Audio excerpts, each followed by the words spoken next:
Now you've probably been wondering,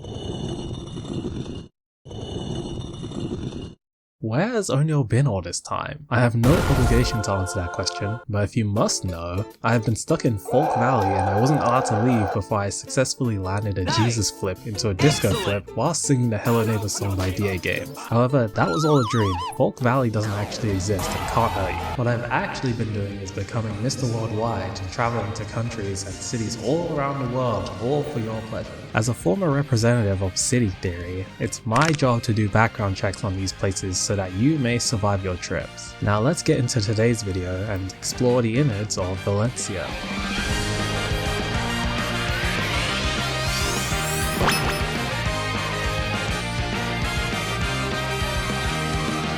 Valencia is the third largest city in Spain, with a population of 824,340 victims. It's referred to as a gamma level city for all the power scalers out there. If your favorite character is only city level, they might get vaporized by Valencia. Not only that, but the Latin name means strength and valor. So if you're weak, I recommend bringing a strength 3 potion with you. Better safe than having your bones melted. The first place I arrived at was the City of Arts and Sciences, which has architecture that makes the UK look like a third world country. It stretches for almost 2 kilometers along the former riverbed of Turia and is surrounded by gardens. It houses many attractions including a science museum, planetarium, 3D digital cinema, aquarium, and me. It truly has everything.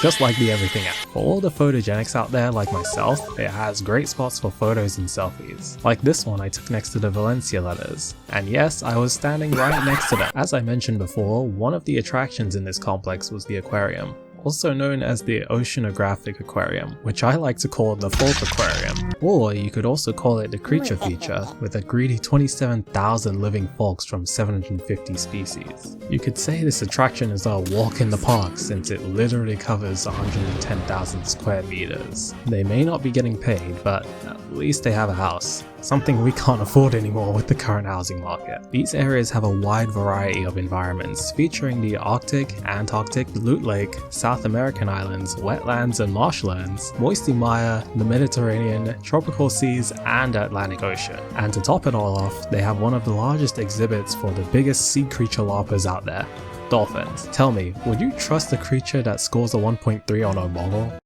I didn't think so.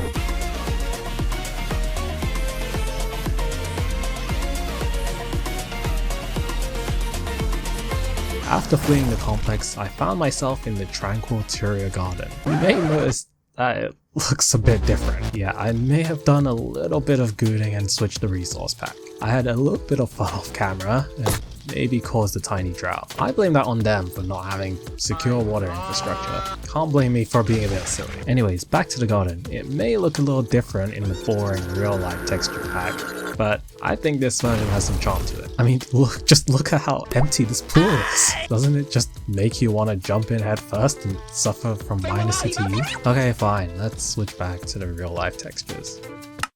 The Turia Garden is a peaceful area to take some respite from all the trauma you gain from surviving the Folk complex. It stretches over 9 kilometers and follows the old course of the River Turia, which was diverted to the south of the city following flooding in 1957. This makes it an ideal landing spot for your full stack when added in the next Fortnite season. It has many different landmarks based around it, such as the Serrano's Tower, Museum of Fine Arts, Biopark, and a children's playground, where we can bully the children of Valencia for not having edible street oranges. The next stop on this journey is the Old Town, and I don't really have much to say about this place. Not because there's nothing here, but because there is a lot going on here. The only thing missing is a bunch of evil residents smoking that good Las Plagas whilst hitting that Duas Good Canoe. The Old Town is the heart of Valencia, made up of 6 unique neighborhoods. I like to call this place Plaza Pandemonium because the admins seem to have set the plaza density value to the max. So if you want to find something that tickles your privates, then say that again. Rewind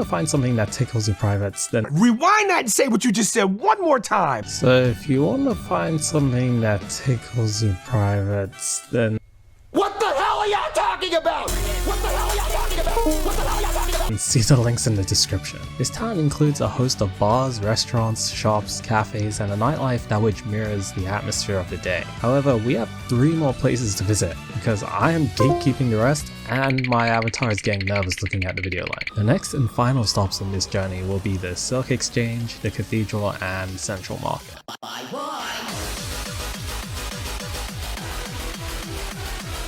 The Silk Exchange is a UNESCO World Heritage Site with beautiful secular Gothic architecture. And yes, they did use it for trading silk, genius. But they also used it for transactions, pacts, and meetings that shape the economic future of Valencia and the wider Mediterranean region. They also have statues of your worst nightmares, or your biggest fantasy. But they have a strict no gooning policy in place to protect innocent bystanders from witnessing mysterious actions. They also have orange trees in their courtyard, which again are not edible.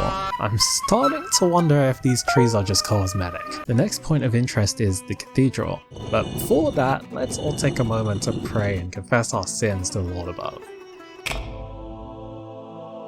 I DJ'd at a funeral and played a sexy red song during the burial. Please forgive me. Now with our confession out of the way, we can enter the cathedral where theft is not a crime, but a challenge. Because they have the Holy Chalice believed to be used by Jesus himself at the Last Supper. However, I may be trolling a little bit. They actually bought the Holy Chalice for 50 bucks and a lighter, but that's a story for another day. Take time to enjoy panoramic views of the city and discover the various relics and paintings of the past. You can also climb this large tower with 207 steps, but you have to fork up some coins for that, brokey. At least the view was nice. The last place I will allow you to see is the Central Market. This bazaar made with a modernist architecture houses more than 250 stalls, which adds up since this is the main marketplace that Valencians have been shopping for centuries. They also have restaurants where you can get served the Mbappe special. This also makes for a great place to buy souvenirs to maximize your LARP status. However, I think they are quite greedy for having all of this. Therefore, we should drone strike this place and turn it into a Walmart. This way, Valencians will finally get a taste of that sweet oil and freedom.